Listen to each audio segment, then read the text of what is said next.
Salam yoldaşlar, hədəfin DQT testlərinə baxmağa davam edirik. Növbəti bölməmiz çevrə üzrə bərabər sürətli hərəkətdir və çevrə üzrə bərabər sürətli hərəkət bölməsinin A variantı suallarına nəzər yetiririk. Başlayaq. 1. Bucaq sürətinin zamandan asılı qrafikinə görə 4 saniyə müddətində radius vektorunun dönmə bucağını təyin edin.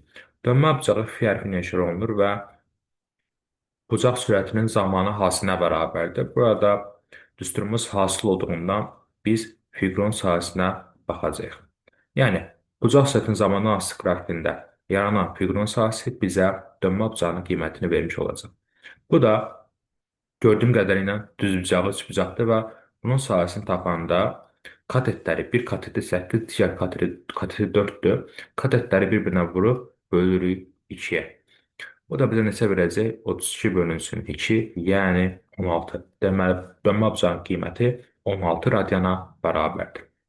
Fiqron sahəsi ilə bu sualı həll etmiş oluruq. Bir də cavabımız olacaq, deməli C variantı. 4. V bölünsün 2 pi r ifadəsi ilə çevrə üzrə bərabər sürətli hərəkətdə hansı fiziki əməliyyat təyin olunur? Xətti sürətin belə bir düsturu var. 2 pi r n tezliklə düsturu. Burada tezliyi, yəni kiçik n-i tapanda xətti sürətin qiymətini bölürük 2 pi r. Yəni bu v bölünsün 2 pi r ifadəsi bizə tezliyin qiymətini vermiş olur. 4-də D variantı. Davam edək. 2. Verilmiş radiusu çevrə üzrə hərəkət edən cismin məksəsmat təcilinin perioddan asılı qrafiki hansıdır? Təcilin periodla üstünü yazımda salaq A bərabər 4 pi kvadratı R bölünsün T kvadratı. Yəni, məksəsmat təcili perioddan gördüyüm qədərlə radiusun sabit qiymətində tərs kvadratik asılı olur. Yəni, 2-də cavabımız A variantı. Tərs asılı yalnız A variantında qeyd olunur. 5. Bucaq sürətin sabit qiymətində xətti sürətin radiusundan asılına görə bucaq sürətini hesablayın soruşur. Deməli, yoldaşlar, burada bucağın tanqisini tapanda qarşı tərəfi birləşdirsəm, qarşı tərəf nəyə bərabərdir də? Sürətə. Aşağı tərəfdə radiusdur. Bucağın tangensi bərabərdir qarşı katetin bitişik katetə nisbətinə. Yəni, V bölsün R bizə nəyə verir? Bucağın tangensini. Düz mütənasib asılılıqda yuxarıdakı kəməti aşağıdakı kəmətə böləndə bizə bucağın tangensini verir. Yaxşı. V bölü R nisbəti nəyə bərabərdir? Omegaya. Çünki xətti sürətin üstürü V bərabər omega R-dir. Buradan omeganı tapanda xətti sürəti böldürür radiusu. Yaxşı. Deməli, omega nəyə bərabər oldu? Tangens alfaya. Yaxşı. Tangens alfa özü nəyə bərabərdir? Sinusun kosinusa nisbətidir. Sinusun qiyməti 10/4 verilib mütərizədə. Kosinusun qiyməti 10/5 verilib. 10/4-ü 10/5-ə böləndə cavabımız nə olacaq? 10/8. Yəni cavabımız olacaq 5-də C variantı. Davam edək.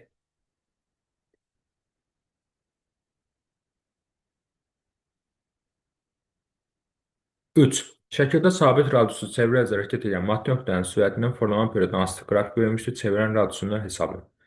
Deməli, arkadaşlar, xətti sürətin yenə periodla üstünü yazılı salaq 2 pi r bölünsün t. Burada radiusun qiyməti tapanda radius böyük hərflə və balaca hərflə işarə oluna bilər, fərqi yoxdur. Radiusun qiyməti tapanda xətti sürəti vururam perioda bölürəm 2 pi-yə. Çarpac vurdum da, yəni v vurulsun t bərabərdir 2 pi r-dir. Buradan da r-i tapanda olur vt bölünsün 2pi. Xətti sürətin qiymətini 12 götürsəm, 12-yə uyğun periodun qiyməti, bax, xəttləri izləsək, budur, 10/1-dir. Əgər qiyməti 3 götürsəydim, 3-ə uyğun qiymət olacaqdı 10/4. Yəni, xətti sürətin qiyməti 3 götürsəm, 3-ə uyğun periodun qiyməti olacaqdı 10/4. 2 pi-si də 3-dür. 12-ni böləndə məxrəcə, yəni 6-ya bizə nə verəcək? 2 verəcək. 2-ni də vuranda 10/1-ə nə verəcək bizə? 10/2. Deməli, xətti sürətin qiyməti, daha doğrusu radiusun qiyməti 10/2 metrə bərabərdir. Yəni, cavabımız olacaq 3-də A variantı. Yanındakı sual 6. Mat nöqtə çevrə üzrə saat təqviminin hərəkəti istiqamətinə bərabər sürətlə hərəkət edirsə, A nöqtəsində sürət vektorunun istiqamətini təyin edin deyil. A nöqtəsində təcil, mərkəzmat təcili mərkəzə yönəlir. Sürət vektoru isə Bu saat təqrəbi istiqamətində hərəkət edir və belə davam edir. Saat təqrəbi istiqamətində və A nöqtəsində artıq yuxarı doğru olacaq sürətin istiqaməti. Yəni sürətin istiqaməti 3 istiqamətində, yəni C variantında qeyd olunub. Xətti sürət toxunan istiqamətə yönəlir. Saat təqrəbi istiqamətində hərəkət edirsə, bu zaman belə davam edir hərəkəti və A nöqtəsində hara gedir? Yuxarı gedir. Deməli, xətti sürət istiqaməti yuxarı doğrudur. Təcil isə dediyim kimi radius boyunca çevrənin mərkəzinə doğru yönəlir. Təcilin istiqaməti də 2 olacaq. Bu səhifə bu qədər. Növbəti səhifəmizdə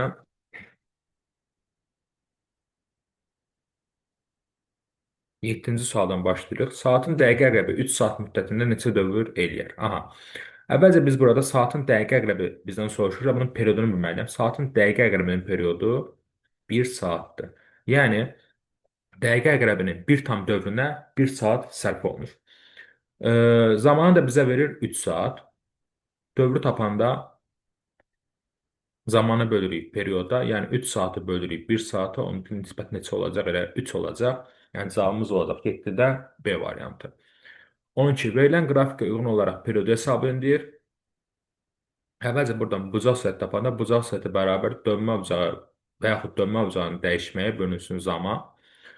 Burada 10-dan 30-a qalxırsa dönmə bucağının dəyişməyini tapanda olacaq 20, böləcəyəm zamana 5-ə, 20-ni böləcəyəm 5-ə, nisbət neçə olacaq? 4. Deməli, bucaq sürətinin qiyməti nəyə bərabərdir? 4-ə bərabərdir. Periodu bizdən istəyir. Bucaq sürətinin üstürü 2 pi bölünsün t'dir perioddan. Buradan periodu tapanda t bərabərdir 2 pi bölünsün omega. Yəni 2 pisi 3 omegasını da bizə verib. Yaxşı tapmışıq 4. 6-nı da böləcəm 4-ə, nisbət neçə olacaq? 1.5. Deməli, periodun qiyməti 1.5 saniyə bərabər oldu. Əvvəlcə dönmə bucağının zamandan asılı qrafikində dönmə bucağının dəyişməyini böləndə zaman müddətinə bizə bucaq sürətinin qiymətini verdi. Sonra da bucaq sürətinin perioddan üstündə periodu tapanda qiyməti tapdı 1.5 saniyə, yəni C variantı. 8. Bu kəmiyyətlərdən hansı skalyardır? Xətti sürət istiqaməti var, vektorialdır. Yəni istiqamət olmayan kəmiyyəti götürməliyəm. Təcil vektorialdır, yerləşmə vektorialdır. Bunların hər birinin istiqaməti var. Period skalyardır, istiqaməti yoxdur, yalnız ədədi qiyməti var. Yerləşmə orta sürətdə yenə vektorial kəmiyyətdir. Deməli, cavabımız olacaq 8-də D variantı. Yalnız ədədi qiymətdə xarakteriz olan kəmiyyət skalyar, həm ədədi qiymət, həm də istiqaməti olan kəmiyyət isə vektorial kəmiyyətdir. Davam edək.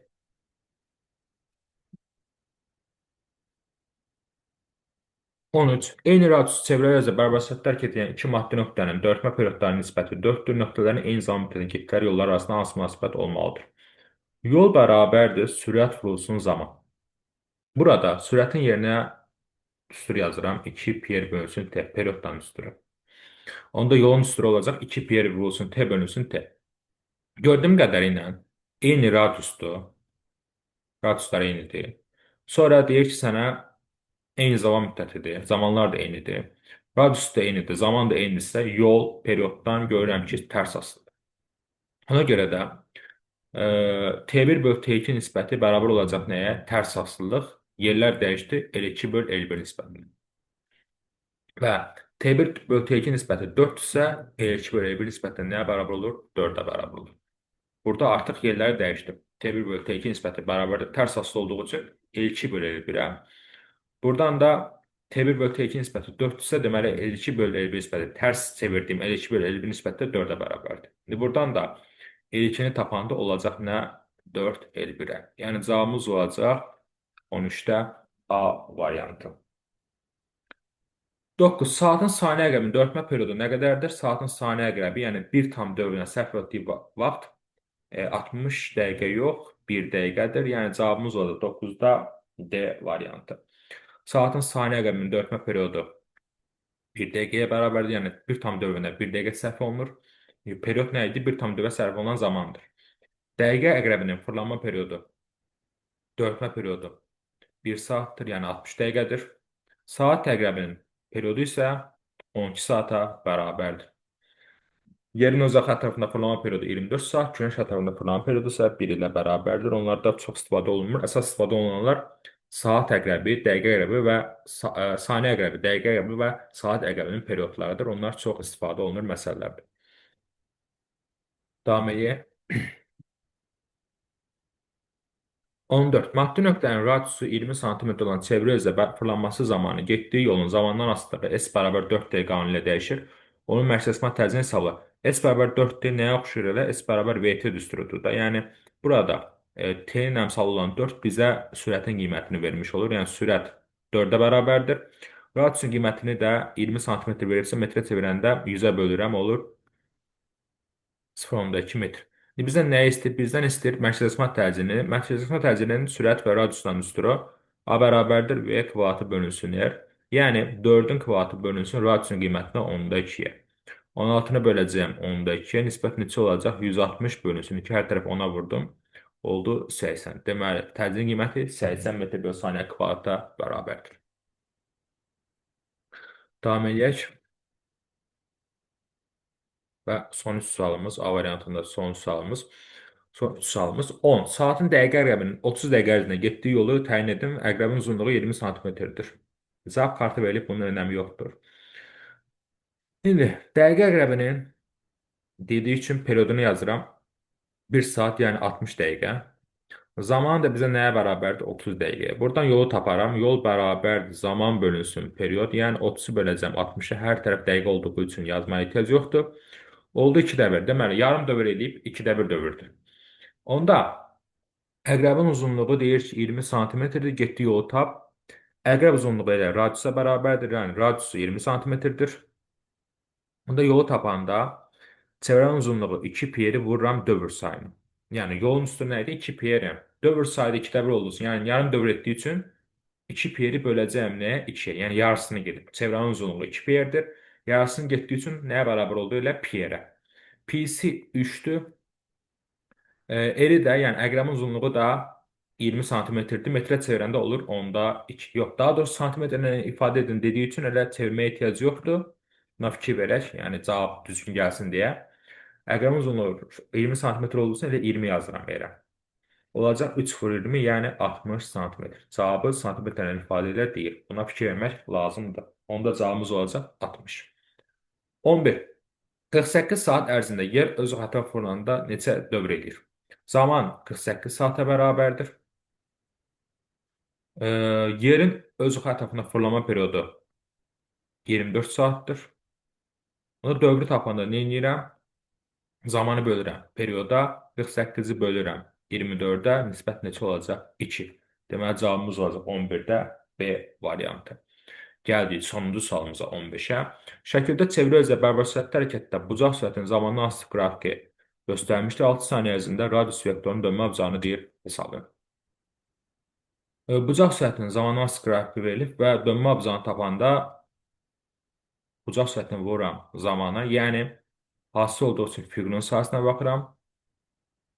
İndi bu fiqur bizə nəyə verir? Trapesiyanın. Yəni trapesiyanın sahəsini tapmalıyam. Yəni oturacaqları cəmləyib bölürəm 2-yə, vururam hündürlüyə. Yaxşı. Bir oturacaq nəyə bərabər? Aşağıdakı oturacaq 0-dan 6-ya gəlib. Aşağı oturacaq 6-dır. Yuxarıdakı oturacaq, yəni budur, bu hissədir. 2-də başlayıb harda qutardı? 4-də qutardı. Yəni bu oturacaq da 2-dir. Aşağı oturacaq 6, yuxarı oturacaq 2-dir. Bölürəm 2-yə, vururam hündürlük. Hündürlük də bu tərəf 0-dan neçəyə qalxıb? 4-ə qalxıb 4. Bu bizə nə verəcək? 8 bölünsün 2 vurulsun 4. Yəni 4 vurulsun 4. Hasilim nəyə bərabər oldu? 16-ya. Deməli, dönmə bucağının qiyməti nəyə bərabərdir? 16 radiana, yəni B variantına bərabər olmuş olur. Bu qədər yoldaşlar. Növbəti izahlarda görüşənə də özünüzdən müğəyyət olun.